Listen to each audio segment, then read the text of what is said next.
Negara Pasar Rangkas, Bitung, Lebak Banten, sahabat Multatuli. Senang sekali Pak Wulandari hadir kembali menyapa sahabat Multatuli semua tepatnya di hari Kamis ini ya di tanggal 22 Juli 2023 di acara Talk Show bersama BPOM Serang. Nah, dengan tema kita kali ini cegah resistensi antimikroba dengan bijak menggunakan antibiotik.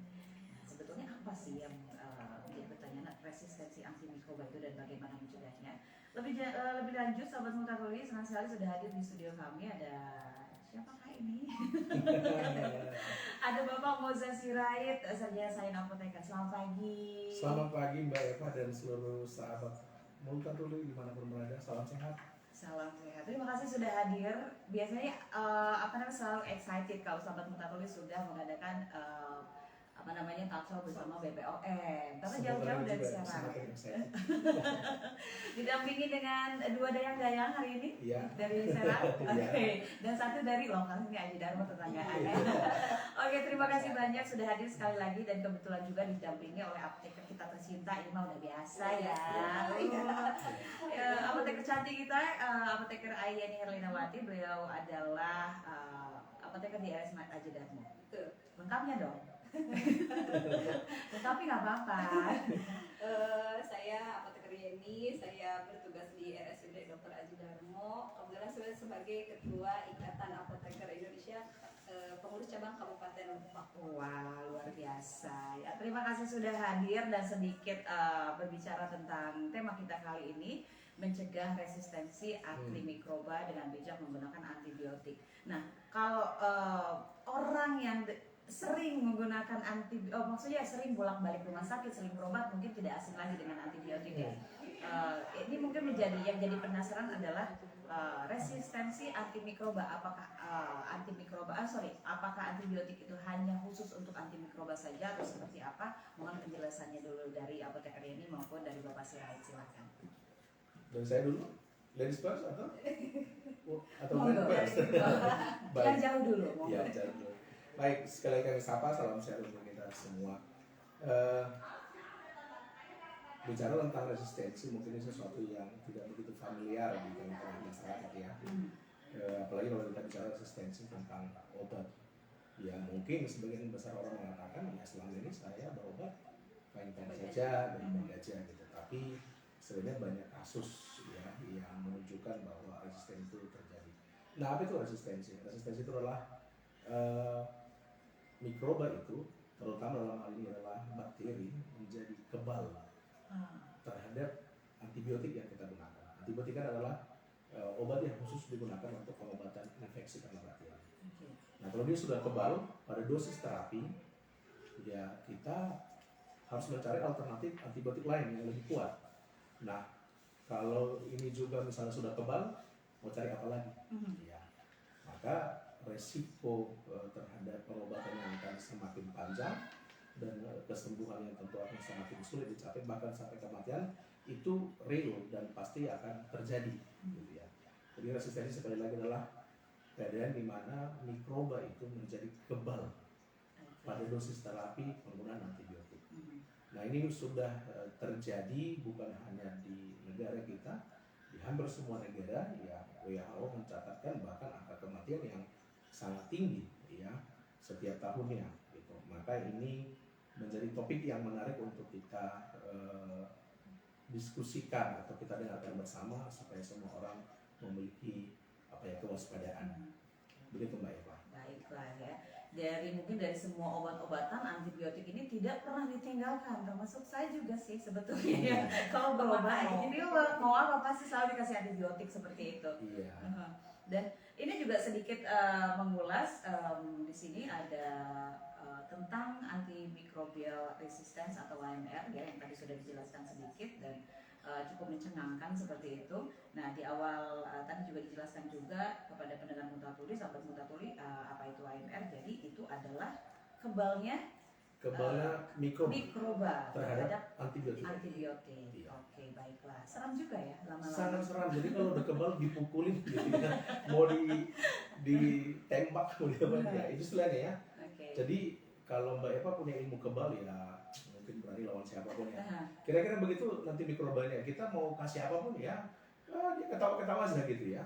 artinya bahwa ya penyakit itu tidak akan sembuh, gitu. Malah akan lebih parah. Dan lebih parahnya lagi, ya kalau misalnya di dalam pada seseorang itu ada mikroba yang sudah resisten, itu kan bisa juga menular ke yang lainnya. Misalnya keluarga dan sebagainya, itu kan sangat berbahaya. Gitu. Itu banyak kasus juga ya, banyak kasus terjadi di mana kekebalan atau resistensi antimikroba ini mempengaruhi kesehatan tentunya dan juga memperparah penyakit yang diderita seperti itu. Pasti. Oke. Iya. Nah, sebetulnya mengapa antibiotik yang digunakan untuk mengobati infeksi bakteri justru itu dapat menimbulkan resistensi? Nah, sebelum antibiotik itu ditemukan, ya penyakit infeksi itu menjadi sebuah penyakit yang berbahaya, penyakit yang menyebabkan kematian, ya kan? Maka ketika antibiotik ditemukan pertengahan abad ke-20, ayo siapa yang tahu menemukan antibiotik, nanti Mbak Eva kasih dia. Dulu memang begitu ya, sayembara. Oke. Siapa yang tahu nanti hadiahnya diminta dari Balai Water Serang. Jadi Alexander Fleming ya, itu orang Lebak ya, enggak ya? Alexander Fleming menemukan antibiotik, di sanalah mulai terjadi perubahan pengobatan ya, di mana infeksi-infeksi bisa diatasi dengan sangat baik dan cepat dan sembuh. Bayangkan dulu misalnya perang kan, banyak tentu kan ya perang pasti banyak terjadi prajurit luka-luka dan sebagainya. Ya itu salah satunya, ketika antibiotik sudah ditemukan itu sangat membantu pengobatan. Nah, kenapa bisa terjadi resisten? Pada prinsipnya semua makhluk hidup memiliki mekanisme pertahanan diri. Mungkin lebih gampangnya kalau kita sekarang ingat pandemi COVID-19 yang beberapa kali virusnya mutasi gitu ya. Kalau mutasi uang nggak apa-apa ya, dimasukin ya. Mbak Eva lulusan yang mana? Lebih ke mutasi itu perbankan mungkin ya daripada virus. Ya kalau mutasinya keluar kan nggak enak gitu ya. Mutasi kita dulu. Nah jelas bahwa mikroba itu virus COVID aja bermutasi. Mungkin kita dulu kan masyarakat ya, kalau kita yang orang farmasi ya tentu nggak heran gitu ya. Tapi kan ada banyak bertanya, yang betulan apa sih ini kan hari ini varian Omikron, besok Delta, besok dan sebagainya. Seperti itu. Tetapi kan dia tetap adalah virus COVID dengan varian tertentu, varian yang berbeda. Kenapa? Itu mekanisme pertahanan diri dari virusnya. Gitu. Mbak Eva juga kalau hari ini dimarahin, besok dimarahin, kan ada mekanisme pertahanan diri. Wah saya harus kuat nih, kebal nih. Nah, udah biasa tuh. Maka mikroba itu juga seperti itu, ya, memiliki mekanisme pertahanan diri. Nah, kalau kita salah menggunakan, ini sebenarnya poinnya di sini. Kalau kita salah menggunakan antibiotika, baik dari dosisnya, gitu ya, baik dari cara penggunaannya, lama penggunaannya, maka resistensi itu akan semakin cepat terjadi. Memang hampir bisa dipastikan mikroba itu akan berusaha mempertahankan dirinya. Tapi kalau kita tepat dosis ya, bagian ya, itu tepat aturan pakai, durasi pemakaiannya, itu akan sangat bisa kita kendalikan. Nah sebenarnya kan yang mau kita bahas itu pengendaliannya. Sekalipun pada akhirnya resistensi itu ya memang akan tetap terjadi, tetapi kalau kita kendalikan akan memperlambat gitu ya. Nanti Mbak Yeni ahlinya boleh ditanya, ya. Gitu. Mari kita dengarkan Mbak Yeni. Mau sekarang apa season berikutnya nih? Lampung. Yang pegang kendali dulu ya.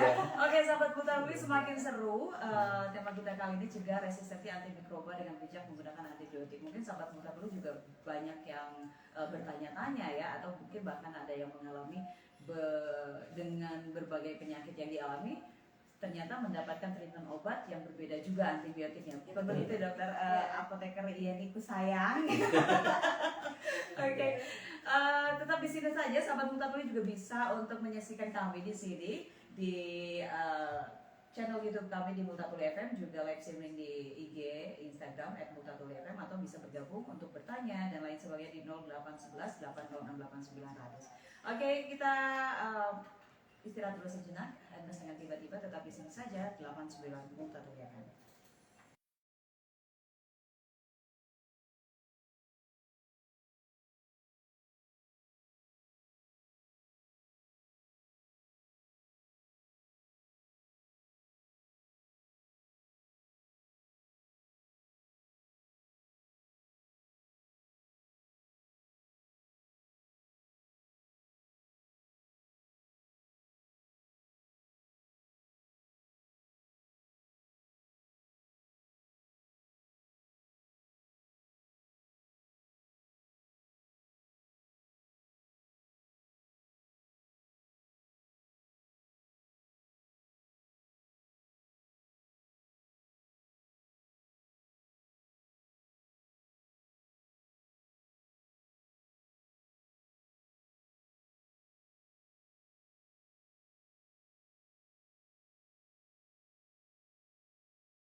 bagus.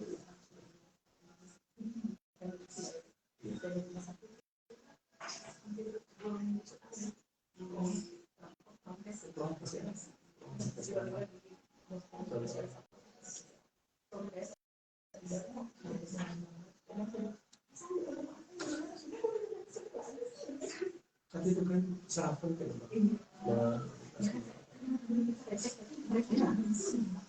Nanti kadang-kadang kembali ke biasa. Jadi saya di kelas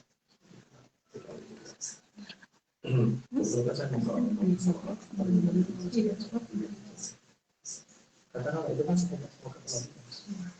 Hanya sedikit gampang. Banyak kata-kata tetap sama.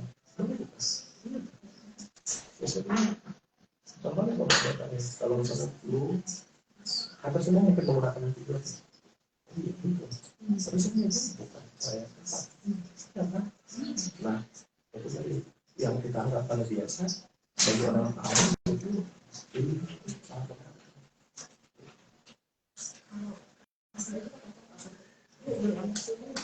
Iya. Nggak usah. Sebetulnya butuh istirahat. Ya. Vitamin. Nah itu yang saya mendorong teman-teman selama apabila itu ada memberikan informasi baru, masyarakat itu mau beralih. Saya sudah membutuhkan beberapa kali. Seperti itu, bukan kita coba kasih bertanya. Itu jadi kalau saya hanya mau jualan orang, pasti saya kasih berapa dan saya kan mau ingin sembuh, gitu ya. Dan tidak sama orang penyakit. Akhirnya jadi katakanlah vitamin dan madu dan sebagainya. Ya, sembuh dan bagaimana biasanya mereka merasakan senang. Oke, iya. Gelombang 9 dari cerdas, informatif, dan solutif. Kembali lagi bersama kami, sahabat muda di Talk Show bersama Background Kesehatan. Tadi sudah diperkenalkan ya, siapa saja yang datang di hari ini. Atau perlu diperkenalkan lagi? Oke, bos, dikeluar bosan dong. Oke, sahabat muda kita berbicara untuk sahabat muda mungkin baru saja bergabung ya. Bagaimana mencegah resistensi antimikroba dengan bijak menggunakan antibiotik. Kemudian dan resistensi itu sendiri adalah kebalnya antimikroba terhadap antibiotik seperti itu. Oke.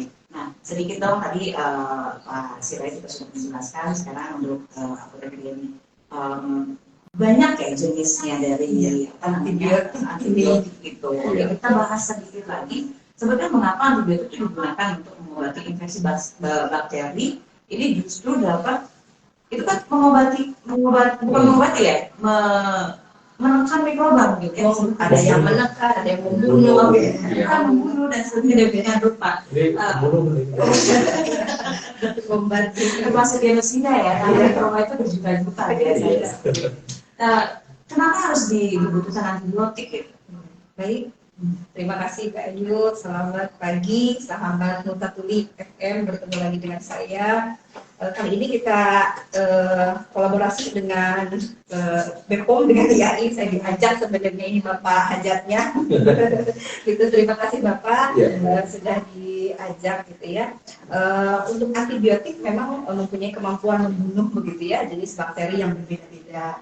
Ada jenis bakteri yang dikenal dengan kelompok macam-macam ya. Ada kelompok misalnya ada bakteri gram positif, ada bakteri gram negatif. Ini nanti yang akan menentukan obatnya pakai apa gitu. Nah ini mungkin relate-nya nanti ke kalau teman-teman di masyarakat gitu ya. Jadi tidak sembarangan beli karena bakteri ini harus ditemukan dulu ini terinfeksi apa begitu ya.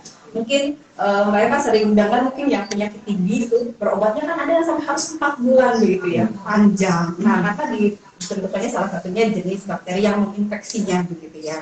Seperti itu. Ada juga yang ya cuma butuh 5 hari doang, begitu ya. Apa kok ini 4 bulan, yang ini cuma 5 hari doang. Nah itu dari jenis bakteri yang menginfeksi. Gitu ya. Kemudian ada yang penggunaan antibiotik ini lihat dari spektrumnya. Spektrum itu luas atau sempitnya gitu. Jadi kalau terinfeksi bakteri ini hanya bisa diobati oleh antimikroba yang ini misalnya. Nah itu yang sempit. Spesialisasi Ya. kalau antibiotik yang ini khusus untuk mikroba yang ini. Ya, nah itu yang sempit. Kalau yang luas misalnya ya itu antimikroba ini mah bisa dibunuh sama yang ini, bisa dibunuh sama yang ini, itu yang luas ya. Gitu. Kemudian penggunaan antibiotik yang tidak tepat akan menyebabkan bakteri lain yang ada dalam tubuh terkena dampaknya dan menjadi resisten. Itu kita dimarahin bos nih kalau sering-sering makan, dalam biasa saya tambah gitu. Kayak gitu lah antibiotik juga gitu. Mikrobanya juga bilang gitu. Biasa gitu. Malah lari-lari gitu Iya. kan pas ada ini sudah kebal gitu. Iya. Iya gitu. Sudah kebal gitu ya. Gitu seperti itu ya, penggunaan yang tidak tepat antara lain penggunaan antibiotik tidak sesuai indikasi, kemudian tidak sesuai dosis, tidak sesuai durasi penggunaan, gitu yang bisa menyebabkan resistensi antibiotik. Tapi apoteker kesayanganku, ini menurut pengalaman pribadi juga sih ya sebetulnya, ketika ada orang yang enggan untuk pergi ke dokter, misalnya kena flu nih, beli aja obat itu dengan antibiotik itu. Iya, Itu menjadi satu kebiasaan, itu gimana itu? Sering sekali saya, kalau saya lagi jaga apotik begitu ya, datang nih misalnya ya pembeli bapak-bapak, ibu-ibu, Bu beli amoxicillin misalnya ya, Ibu kenapa? Ini saya flu, ibu nggak usah pakai antibiotik, peluman gitu ya, kalau aja mas saya tahu ibu butuh istirahat saja gitu kan, butuh tidur saja, mungkin Mbak Eva butuh healing saja. Karena kita semua virus harus harus oleh antibiotik gitu Iya. ya. Jadi mungkin kita saya dari TDI gitu ya, mungkin menyarankan juga ke teman-teman sejawat yang ada di sarana atau fasilitas kesehatan begitu ya, baik apotik ataupun puskesmas dan sebagainya. Yang paling ini apotik ya, karena pasien beli langsung kan ya. Itu kalau cuman batuk pilek mah tidak usah diberi antibiotik, tidak usah. Hanya ya buat batuk pilek aja, kalau pusing ya kita sesuai gejala saja. Kalau pusing ya dikasih obat pusing, paling juga kita lebih rekomendasikannya vitamin. Vitamin D juga ya. Biasa kalau untuk ibu-ibu gitu. Vitamin D itu lebih kencang gitu. Dan glowing.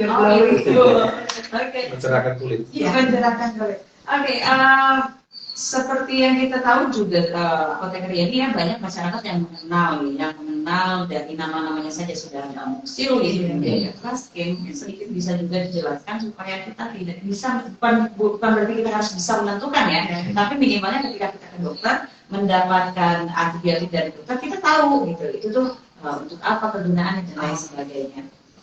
Biasanya dokter juga kan memberikan informasi ya ibu. Iya. Misalnya Bu Eva sakitnya ini, ibu dapat obat 3 macam, yang satunya antibiotik, saya tulisin gitu ya misalnya resepnya. Masuklah kita ke apotik misalnya, nanti sama orang apotik kan pasti dituliskan ya, ada habiskan atau sampai habis. Dan dikasih edukasi juga, ibu ini antibiotik diminum 3 kali 1, harus sampai habis ya Bu. Nah kebanyakan memang di kita itu, masyarakat itu kalau baru 1 hari minum ya udah enakan berhenti kayak Eva gitu, karena udah janjian gitu ya, ada ada tulisan Habiskan. harus. Iya. Biasanya informasi sampai dari dokter dan dari fasilitas kesehatan, misalnya ada apoteker atau ada tenaga kefarmasian yang menyampaikan informasi harus dihapuskan. Oke, dan ini juga ada ternyata Claskin, amoxicillin, tidak sulit diperoleh karena apakah memang regulasinya bebas dipasarkan atau seperti apa? Iya.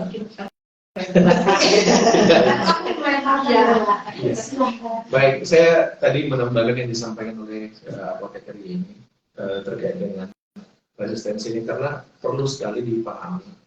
Nama besarnya ini kan antimikroba. Jadi antimikroba ini terbagi atas beberapa bagian lagi.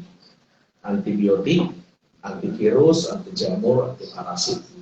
Antibakteri nggak masuk ya, para pendengar. Oke. Jadi antimikroba terbagi atas golongan-golongan itu. Jadi misalnya antibiotik ini ya memang dia spesifik untuk membunuh bakteri. Kalau antivirus spesifik untuk membunuh virus. Begitu juga dengan jamur. Jadi ketika flu itu hampir bisa dipastikan itu tidak disebabkan oleh bakteri ya. Maka ketika kita memberikan antibiotik, ya tidak tepat karena antibiotik membunuh virus itu senjatanya tidak tepat.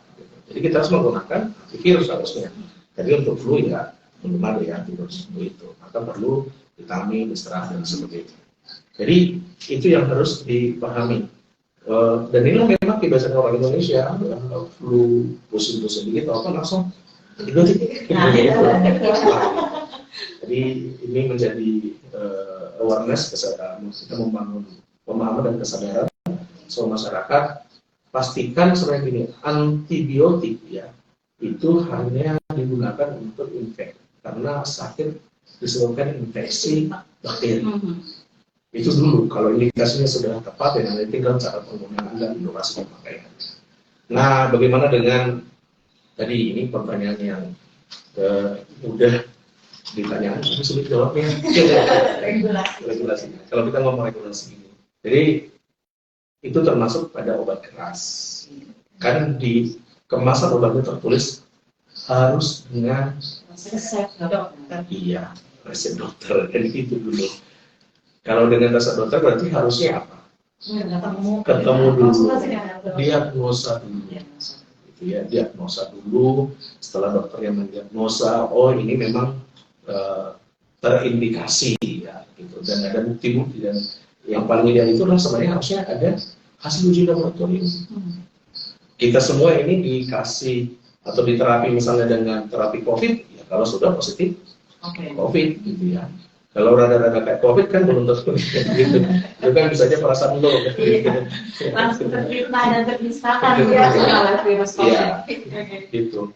Nah, harusnya itu idealnya, paling ideal seperti itu. Maka ya inilah kita pertama ingin membangun kesadaran dari masyarakat bahwa tidak semua penyakit itu harus dengan antibiotik. Soal regulasi ya memang inilah yang kami harus juga tegakkan, gitu ya, tegakkan. Ya tetapi terus terang ya, kalau semua regulasi obat ditegakkan, konsekuensi dampaknya sangat besar juga. Coba berapa banyak obat yang tertulis harus dengan resep dokter, itu baru tadi kan salah satu ya. Antibiotik saja. Itu hanya antibiotik saja. Itu kan baru yang lain. Ya masih banyak. Ya. Mungkin bahkan sebagian dari kita membeli obat keras dan tertulis harus ada resep dokter, belum semuanya dengan resep dokter.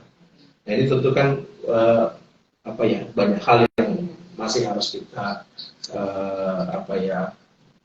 kaji lagi untuk itu.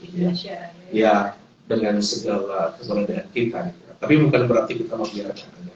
Tetapi memang dari sekian banyak obat itu, dari sekian banyak obat yang obat keras ya, salah satu kan yang paling berisiko berdampak besar adalah antibiotik. Gitu. Maka memang regulasi kita akan perkuat dan ini tercatat atau dituliskan di dalam rencana aksi nasional ya, yang diterbitkan oleh Menteri Permenko PMK ya, Menteri Pemberdayaan Masyarakat dan Kebudayaan Permenko 7 tahun 2021. Di sana semua kementerian lembaga diberikan tugas ya, kemudian termasuk dalam hal itu Badan POM adalah penguatan pengawasan dan penguatan tindak lanjut hasil pengawasan. Nah ini yang akan kita tingkatkan lagi pengawasan dan regulasi supaya berbarengan juga edukasi ke masyarakat jalan, tapi juga dalam hal penerapan aturan juga berjalan dengan lebih baik. Nah begitu kira-kira Mbak Eva dan para pembina semua. Jadi kalau menjawab bagaimana soal regulasi, harusnya tidak boleh, harus dokter dulu, dokter meresepkan berdasarkan tentu hasil diagnosanya dan lebih baik lagi adalah berdasarkan hasil uji laboratorium.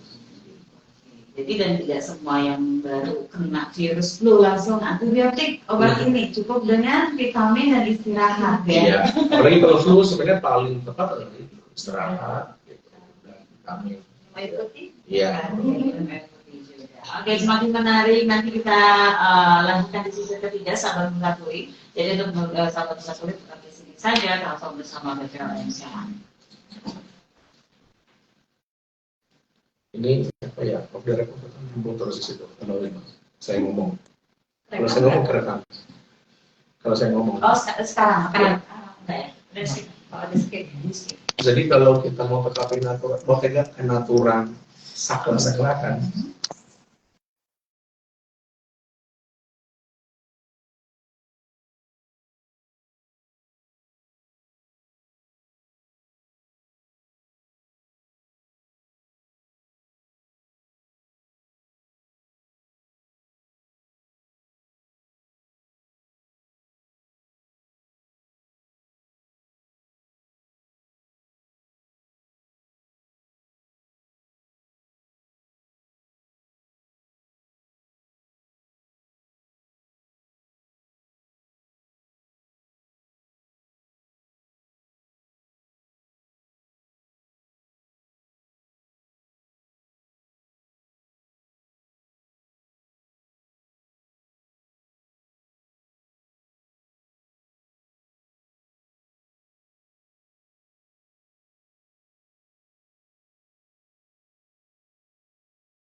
Dia bikin, dia yang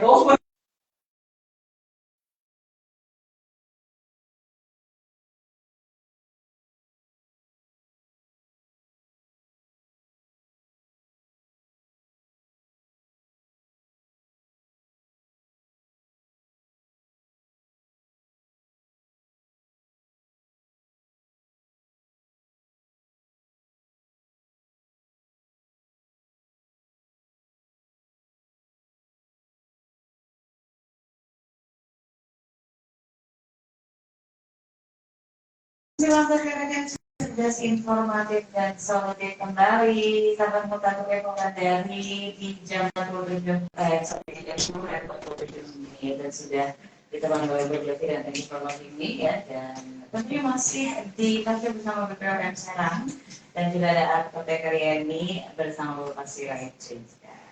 Bagaimana? Sudah season 3 sudah Semakin semangat menggebu-gebu ini. Semakin menggebu-gebu. Iya. Oke, tadi sedikit kita ngobrol di belakang mikrofon ya, Mas Sirait, tentang resistensi mikroba itu yang dimana memang tidak bisa sembarangan untuk dikonsumsi. Bukan saran sih sebetulnya, apa sih yang disampaikan dan sebetulnya pekerjaan si mikroba dan antibiotik ini bagaimana gitu supaya lebih jelas dan simpel ya. Iya. Monggo. Baik. Ini menjadi tanggung jawab semua pihak, bukan hanya pemerintah tapi juga masyarakat. Tapi tentu dengan pemerintah, organisasi profesi, gitu ya. Jadi pemerintah apa di sini? Balai POM, ya, kemudian dinas kesehatan, rumah sakit. Sebenarnya dinas pertanian, dinas kelautan perikanan juga ada, karena di sana juga menggunakan antibiotik. Bahwa resistensi mikroba itu bukan hanya terjadi di manusia, di hewan juga, dan penggunaan antibiotik pada pertanian, ya, terutama di unit peternakan, banyak juga. Ya, itu harus menjadi perhatian bersama oleh pemerintah. Makanya kami di Balai Besar Pembicaraan sekarang bersama seluruh jajaran yang terkait, seluruh unsur terkait, tanggal 13 Juni kemarin mengadakan forum spesial yang di tingkat provinsi dan acara aksi bersama. Kemudian juga kita dengan lintas organisasi provinsi, IAI, Parvi, ya, TNI, ya. Ini semua kita libatkan, karena ini semua terkait, gitu ya. Kemudian media juga seperti ini. Nah, kenapa? Ya memang mengubah kebiasaan itu kan tidak mudah. Betul. Mengubah sesuatu yang dianggap lumrah itu kan tidak mudah. Itu udah biasa. Tetapi ketika kita ajukan fakta-fakta, nah salah satu yang menarik kemarin ya kan dari TPRA, ya, tim pengendalian resistensi di rumah sakit. Kita mengundang dan menjelaskan bahwa di rumah sakit itu ya dari dulu ada beberapa pasien yang masuk resisten. Tadi diskusi dengan Mbak Ini juga, ya resistensi mikroba itu jelas terjadi, terutama untuk yang pasien TB, ya, tuberkulosis itu ada. Gitu. Nah, maka kita harus wake up, gitu ya. Mari bangun bersama. Karena ini oleh Wakil Menteri Kesehatan saya mengatakan sebagai silent pandemi. Pandemi yang datang tiba-tiba. Pandemi yang datang diam-diam. Kalau saya datang bawa hadiah tiba-tiba kan senang ya. Tapi kalau penyakit yang datang tiba-tiba, misalnya nih kita di salah satunya ya sakit rumah sakit, kok dikasih obat ampuh nggak mempan, kan wah ini. Nah ini kan, ya tiba-tiba itu kan sangat berbahaya. Ya, makanya ini menjadi perhatian dunia. Nah, ya dan langkah prosesnya berikutnya ya masyarakat harus memahami, gitu ya. Jangan misalnya marah, jangan maksa. Pokoknya saya itu kalau nggak dikasih antibiotik rasanya belum sembuh, gitu ya, belum yakin. Karena apa? Tidak semua penyakit ya berkaitan dengan infeksi bakteri, gitu ya. Kalau kita spesifik bicara antibiotik, ya, karena ini yang paling berbahaya, paling resistensinya paling gitu. Ya, tidak semua penyakit harus dengan antibiotik. Hanya karena sebenarnya infeksi bakteri, maka kita harus menggunakan antibiotik itu dengan bijak. Nah, terutama dengan tenaga profesi kesehatan dan termasuk teman sejawat apoteker di Lebak dan di Provinsi Sumatera Barat seluruh Indonesia. Nah, tugasnya begitu penting dan begitu mulia menjelaskan kepada pasien, ya, ya katakanlah masyarakat datang secara langsung. Apoteker harus berdiri di depan menjelaskan, ya sebaiknya, apalagi tidak ada indikasi infeksi, ya, sebaiknya jangan menggunakan antibiotik, ya. Kemudian kalau memang sudah diresepkan, apotekernya harus benar-benar menjelaskan cara penggunaannya dan lama penggunaannya. Yang di poin salah satu yang penting ya tadi kita diskusikan ya. Lama penggunaan ini adalah salah satu biang kerok. Iya, karena sering sekali hampir semua mungkin kita, kan kita sebenarnya tidak ingin makan obat ya, iya kan? Kalau sudah baikan, udahlah. Gitu. Nah kalau obat, misalnya kita demam nih, kalau minum paracetamol ya memang kan dianjurkan kalau sudah turun demamnya, berhentikanlah. Nah, tapi antibiotiknya jangan dihentikan dong, dan gitu. Harus nih dihabiskan. Ya. Jadi kalau ada dari apoteknya dituliskan di apa namanya kertas etiketnya dihabiskan, berarti memang itu meskipun sudah sembuh tapi itu masih tersisa untuk 3 hari lagi, 4 hari lagi misalkan seperti itu harus wajib. Oh, baik. Tidak ada taruh absolut. Kenapa? Ketika kita sudah merasa baik dan berhenti, kan ada mungkin bakteri yang sudah mati, ada yang setengah mati. Iya, pingsan gitu ya. Istilahnya ya dorman ya, gitu ya. Tidur. Ketika kita hentikan, ya dia akan kembali kepada performa awalnya, bahkan akan membangun mekanisme tubuhnya untuk lebih kuat. Ya kan? Seperti tadi bahwa semua makhluk hidup pasti punya mekanisme pertahanan diri. Iya, self defense. Nah dia kalau kita hentikan pada masa-masa dia hampir mati, ya dia akan tumbuh menjadi mikroba yang lebih kuat lagi. Karena recovery itu karena dia tidak tuntas untuk tidak habis untuk dituntaskan dan obat yang tidak tuntas dihabiskan seperti itu, jadi dia akan tumbuh lebih kuat lagi. Betul sekali. Iya. Itulah. Jadi ini mungkin jadi warning tersendiri ya. Mau yang mengkonsumsi obat harus dihabiskan. Iya. Kalau obat lain kan seperti tadi ya, kalau misalnya tensinya sudah turun, panasnya sudah reda, ya, jangan juga menggunakan terus misalnya obat-obat panas ya. Tapi kalau antibiotik sekali lagi habiskan sesuai dengan resepnya. Jadi ilmu tersendiri juga sahabat mutatuli ya. Jadi di warningnya sekarang mungkin dalam masa menggunakan obat dan ada antibiotiknya dan haruskan untuk dihabiskan, maka habiskan. Iya, habiskan. Ada yang ditambahkan, silakan apotek Deni. Ya, karena begini, Bu Eva, ini kecepatan perkembangan penemuan antibiotik itu kan susah gitu ya. Jadi mungkin resistensi bisa lebih cepat dibanding penemuannya gitu ya. Gitu. Jadi mungkin kami dari IAI begitu ya, ke teman-teman yang akan kembali untuk lebih aware di fasilitas pelayanan kesehatan di mana tempat prakteknya masing-masing begitu ya. Misal saya di rumah sakit, di IGD ya jangan nyimpan antibiotik yang langsung tinggi begitu ya. Bukan dosis ya, kalau masyarakat kan dosis tinggi gitu ya, jenisnya gitu ya. Jadi kan dimulai dari ada lini-lininya. Kalau antibiotik lini pertama, lini kedua. Jadi mungkin dimulai dari yang awal dulu. Gitu. Mungkin dengan amoxicillin gitu kan ya, itu yang bisa lah gitu. Jadi untuk misalnya untuk yang tinggi-tinggi udah di perawatan. Gitu juga teman-teman di apotek misalnya ya, edukasinya lain gitu. Kalau di apotek banyaknya kan memang yang beli langsung pilek, batuk langsung beli amoxicillin. Itu yang paling familiar ya. Iya, kalau di apotek memang itu kejadian sehari-hari seperti itu begitu ya. Gitu. Apalagi saya juga udah meningkat, bukan amoxicillin saja ya Pak, gitu udah ke golongan yang lebih tinggi, sudah banyak di masyarakat tahu nama gitu ya. Jadi pas datang beli pesannya itu yang itu gitu. Padahal hanya mungkin butuh istirahat, butuh minum air putih yang banyak. Nah, ya ternyata memang tidak bisa sembarangan menggunakan antibiotik kan? Tidak bisa. Dan kita berbicara dari tadi tentang antibiotik dan lain sebagainya. Nah, belum menyentuh kebahayaan nih. Sebetulnya supaya lebih sadar sih, ini takutin ya saya. Bukan takutin, tapi memang realitanya seperti itu. Nah, kalau misalkan tubuh sudah resisten, maksudnya mikroba sudah resisten di tubuh kita, what will happen? Apa yang akan terjadi? Nah, kita kasih salah satu contoh aja, misalnya kalau ada penderita tuberkulosa yang sudah resisten. Ya, apakah penderita TB bisa produktif, aktif, bekerja seperti biasanya? Tentu kan tergantung.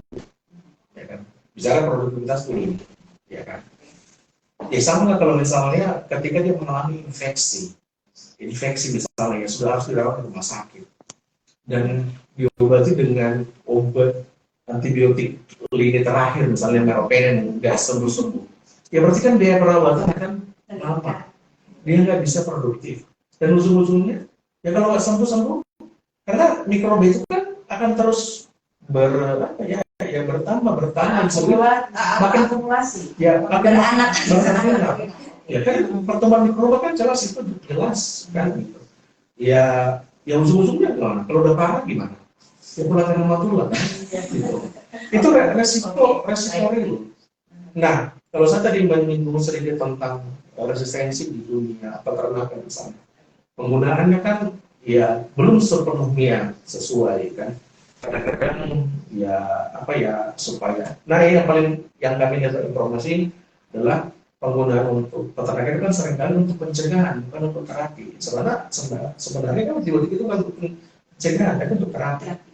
Nah, di dalam tubuh katakanlah ayam potong atau apa gitu ya yang sudah dosis antibiotiknya terlalu tinggi karena tidak termetabolisme dalam tubuh ayam misalnya.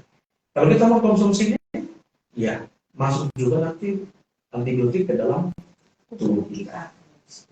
Iya, jadi kan bercampur lagi dengan belum lagi kita menggunakannya secara tidak tepat tadi. Jadi resikonya, dampaknya, what happen, ya sangat besar, ya sangat besar. Bukan hanya untuk manusia, untuk rantai pangan juga.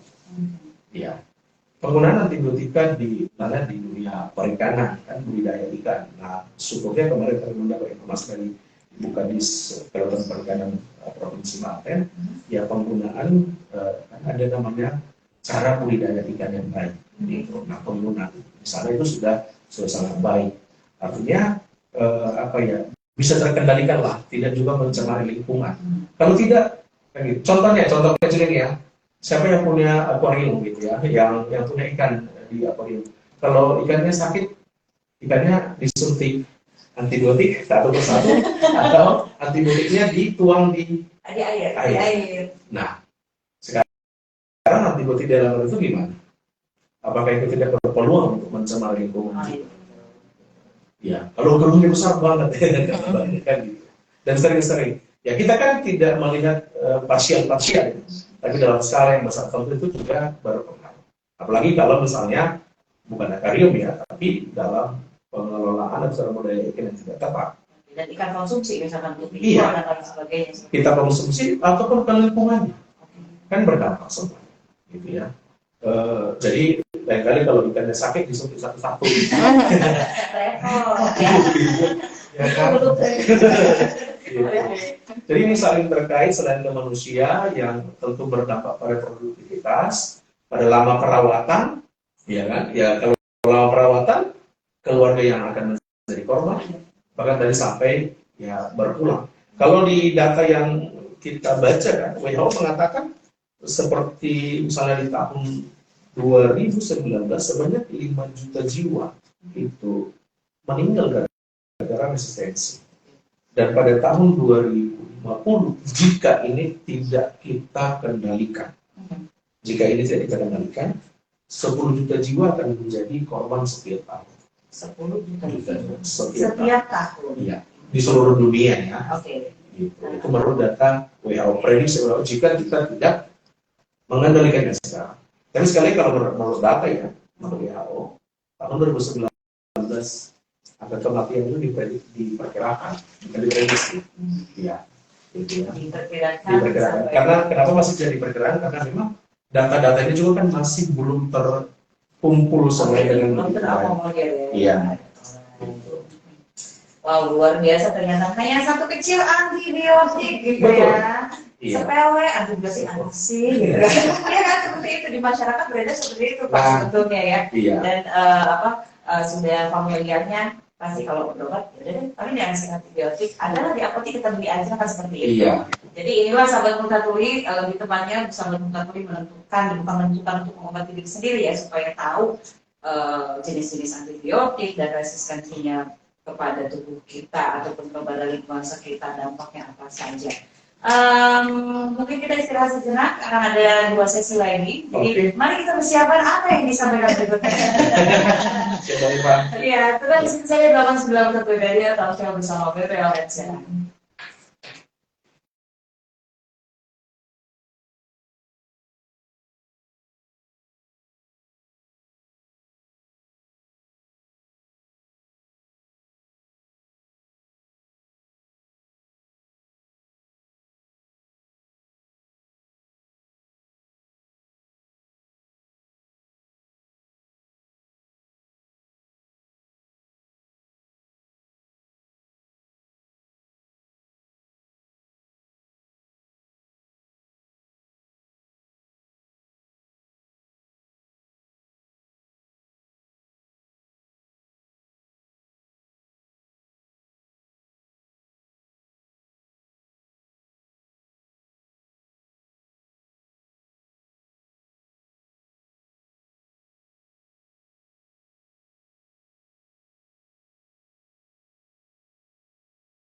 Kita bersama BPM Serang, sedang yang baru saja bergabung ya, di sini kita sudah kedatangan balai bersama Serang, ada Bapak saya Sirai, dan juga tentunya dari sakit saja ada Kriani Ngalinawati, terima kasih sudah datang kepada Ibu, dan tadi sedikit juga membahas, bukan sedikit, sudah hampir setengah, hampir 75% ya kita berbicara tentang resistensi antimikrobak pada antibiotik ini.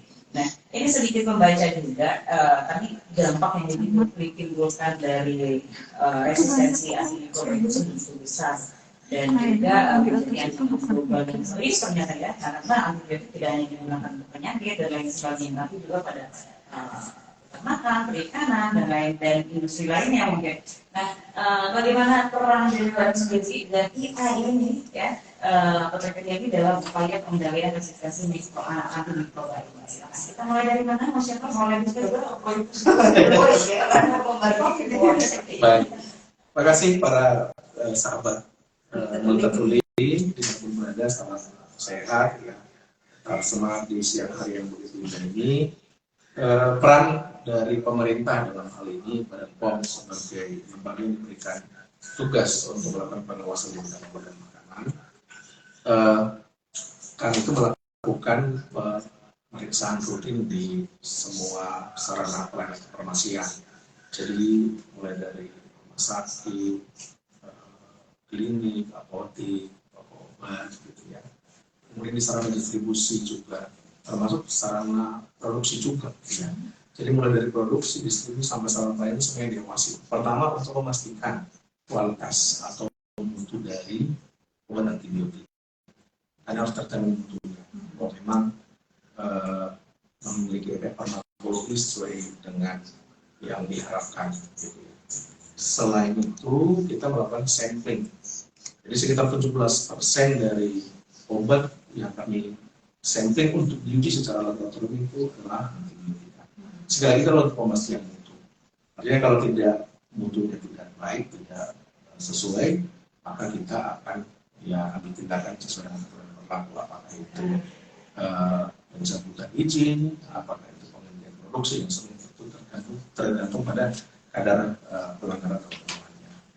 Jadi pemeriksaan, samplingnya. Kemudian juga kita sekarang kan penjualan obat-obat ini bukan hanya di apotek konvensional ya, online ya. Nah ini kita juga melakukan patroli cyber. Jadi memeriksa, mengawasi apa yang menjadi jualan di marketplace online ini.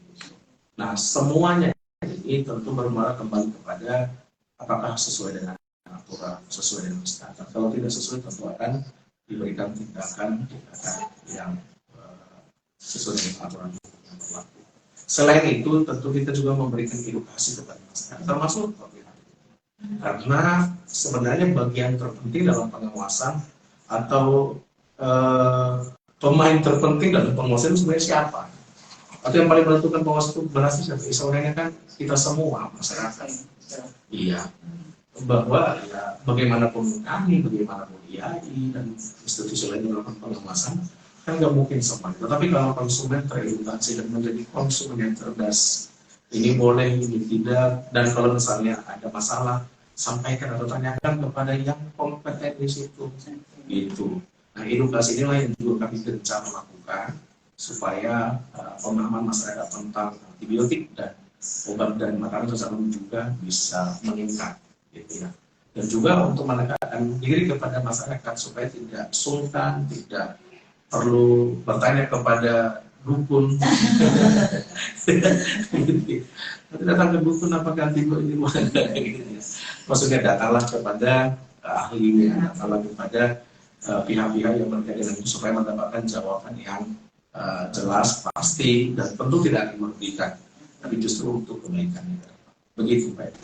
Terima kasih atas Rai. Kemudian, Mbak Kriani dari IAI mungkin ya, di organisasi kita kenal ada Pengmas ya, pengabdian masyarakat begitu. Mungkin teman sejawat apoteker itu nggak kalau ditarik rata-rata itu 1 tahun itu minimal 1 kali lah melakukan pengabdian masyarakat begitu ya.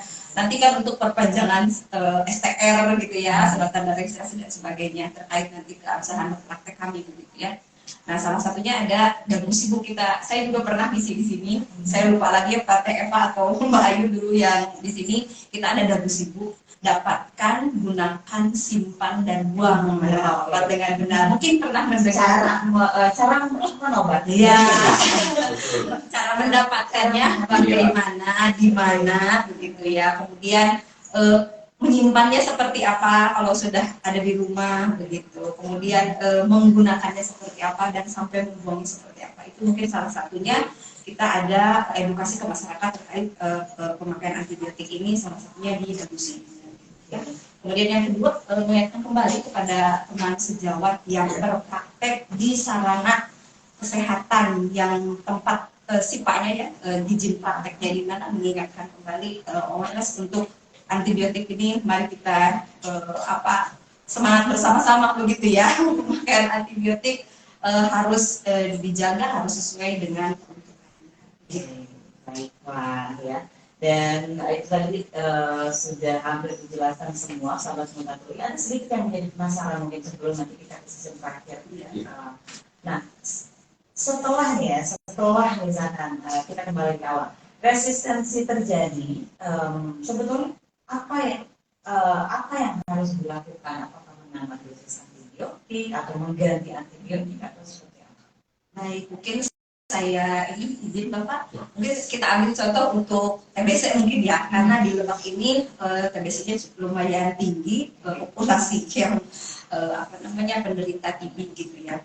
Nah, kalau di TBC itu ada lini-lininya, Bapak mungkin pernah mendengar yang pertama terdiagnosa begitu ya, harus berobat 4 bulan misalnya ya, itu lini pertama. Nanti kalau misalnya biasanya pasien itu kan kalau yang TBC biasanya badannya kecil gitu ya. Nah, udah berobat 2 bulan. Kalau Bapak kayaknya enggak ya, udah pasti enggak. Udah 2 bulan berobat, berat badannya naik, merasa enakan, produktivitas meningkat, kualitas hidup kembali bagus, berhenti minum obat. Nanti sudah 3 minggu, 4 minggu, 2 bulan, 3 bulan, kok drop lagi. Pas periksa ternyata sudah resisten misalnya. Nah, itu harus konsul lagi ke dokter, nanti dokter yang mengganti, naik lini 2. Harus disuntik itu paru ya Pak, udah itu ya Pak, bayangkan. Makanya saya kalau misalnya ada pasien yang berobat TBC Pak ke rumah sakit, Bu, wayahna mumpung masih bisa yang oral, habiskan sampai ya lewat mulut gitu ya, yang oral, karena nanti kalau sudah resisten harus pindah, itu harus injeksi gitu. Nanti kalau injeksi harus memanggil mungkin perawat atau bidan terdekat, nggak mungkin kan suntik sendiri Bu, itu akan meningkatkan pengeluaran begitu ya, biaya yang ditingkatkan akan semakin meningkat. Jadi yang harus dilakukan adalah yang pertama konsultasi ke dokter, datang dulu ke dokter, ini saya harus bagaimana. Sudah jelas ya, tadi diwakili. Ini saya tambahkan sedikit. Sebenarnya tidak ada yang sulit, enggak. Karena sebenarnya adalah pastikan penggunaan antibiotik adalah karena infeksi, ya, terutama infeksi bakteri. Kemudian pastikan berdiri dengan resep dokter. Pastikan penanganannya sesuai dengan resep dokter. Kemudian ya habiskan. Ya, setelah penggunaan atau pakai antibiotik sehari misalnya, pastikan itu dilakukan dan habiskan. Sebenarnya sesederhana itu. Gak ada yang sesuatu yang luar biasa. Yang perlu ditekankan di sini adalah memang antibiotik itu intinya harus dihabiskan. Iya. Karena dampak yang akan, kita harus memikirkan dampaknya nanti karena datang. Nih, resisten sama lini kedua, Bu Eva, nanti misalnya resisten lagi, nanti pindah lini ketiga, lini 4 itu nggak ada lagi, seumur hidup. Iya, sementara tadi kan dikatakan penemuan obat itu bukan hal yang mudah. Lebih cepat resistensinya daripada Pasti. penemuan. Iya. Itu penemuan obat bukan sesuatu yang mudah, biaya yang lama, waktu yang panjang, biaya yang tinggi menurut saya, dengan waktu yang panjang. Sementara resistennya sudah menghadap ke depan mata. Makanya perlu dilakukan adalah bijak menggunakan antibiotik. Bijak itu tidak sesederhana yang tadi itu, habiskan atau sesuai aturan pakai, ya sesuai indikasi. Iya. Ternyata ya. Menambah ilmu lagi, terima kasih sudah hadir di sini. Tapi tenang sahabat Mutatulik, season kita belum berakhir, masih ada satu sesi lagi. Tepatnya nanti di setelah komersial berikut ini. Tetap di sini saja, kalau saya bersama Bapak.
Informatif dan selalu tidak fasilitas kawasan dari Jalan Jenderal Sudirman Jombang Banten. Dan akhirnya kita di sesi terakhir untuk kesempatan kali ini sahabat Morat Kuliah ada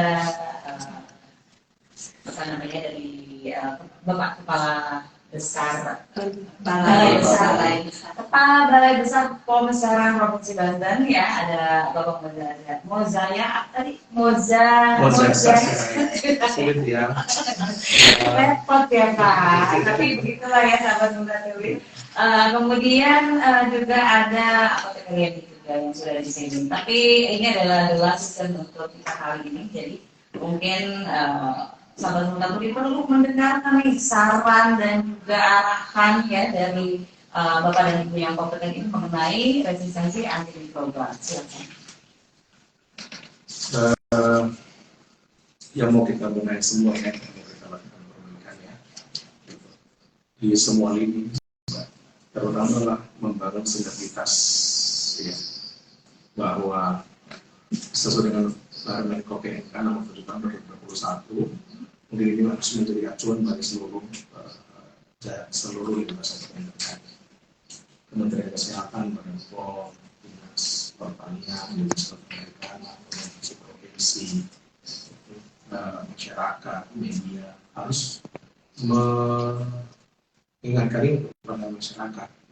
Kalau ini tidak teringatkan, tidak tersampaikan, nanti ketika kita tiba di masa memang sudah benar-benar resistensi, nanti kita bisa saling jalanin. Makanya kenapa dari dulu? Nah, gitu. Itu kan tidak kita inginkan.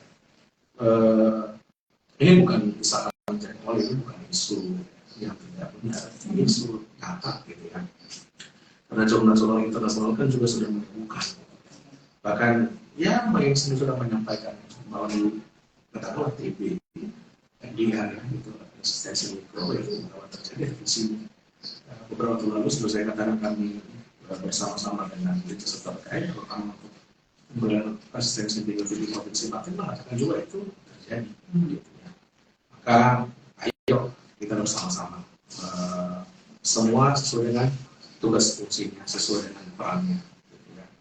Ya, kami di Badan memang perannya adalah pengawasan. Ini juga akan perkuat, akan berketat selain juga adalah edukasi.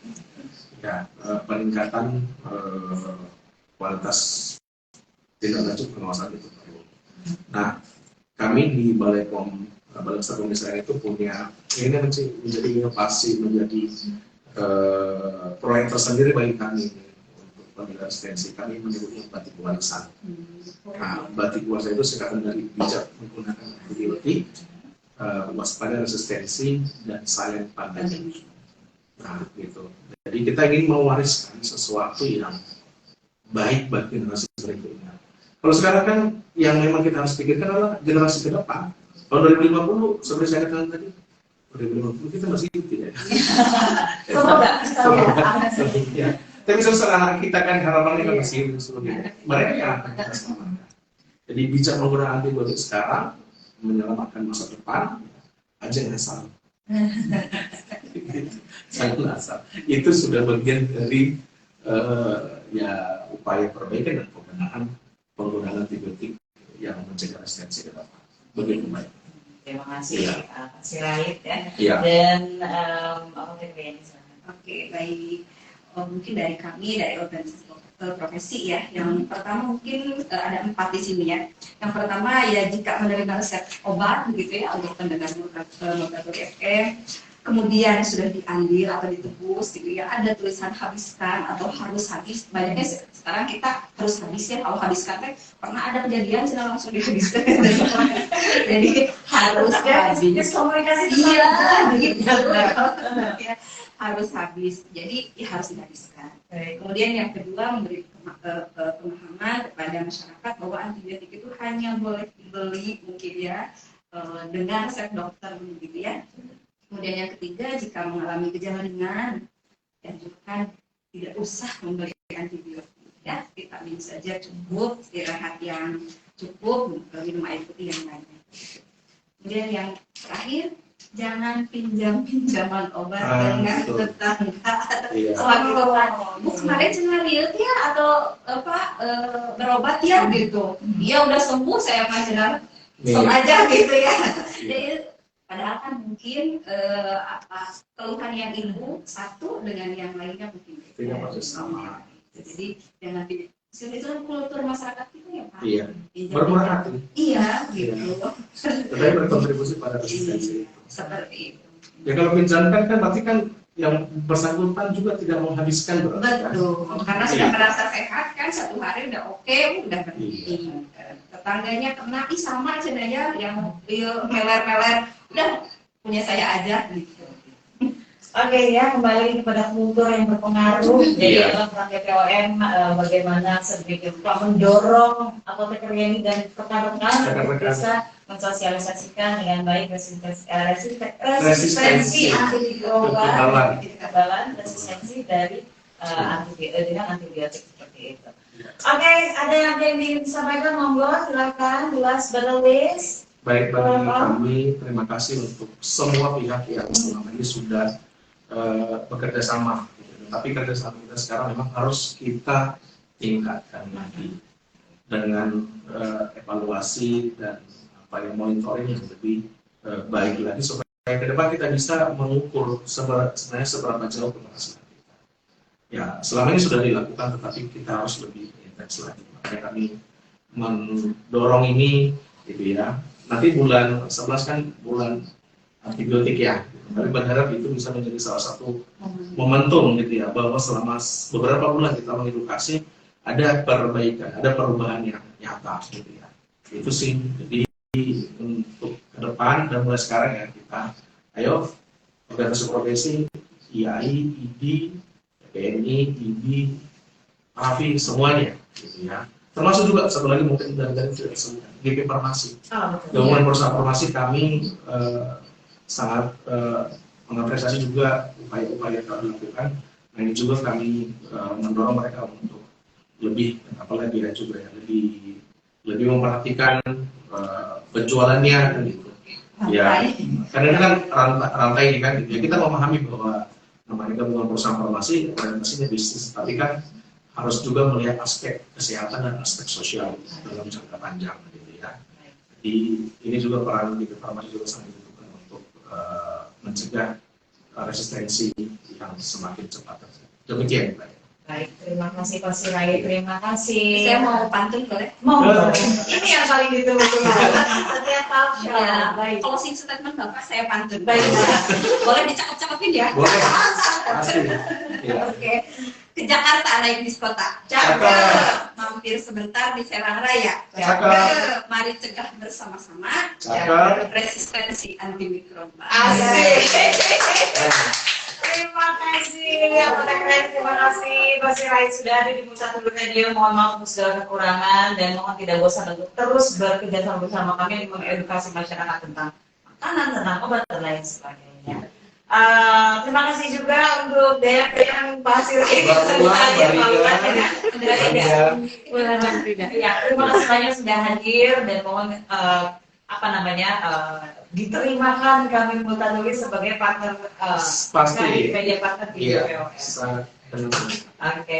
Dan tapi sayang sekali kita harus tutup acara ini. Sekali lagi terima kasih banyak apresiasi sebesar-besarnya dari kami untuk Pak Riani dan juga Bapak Sirait. Dan sahabat Multatuli itu tadi tanggung jawab kita ya, dan semoga apa yang kami sebutkan bisa bermanfaat untuk Anda dan Anda juga yang boleh berpartisipasi di lain WhatsApp dan lain sebagainya ya, silakan masuk ke websitenya kami, di situ juga akan ada siaran ulang dari live streaming YouTube-nya Multatuli FM untuk talk show kali ini. Oke, mulai dari dan sekedar kru ada Ilham juga, ada Pangan juga, kami terdiri, kita ketemu lagi di lain kesempatan. Assalamualaikum warahmatullahi wabarakatuh. Bye bye. Last but not least, Fatin demi cinta.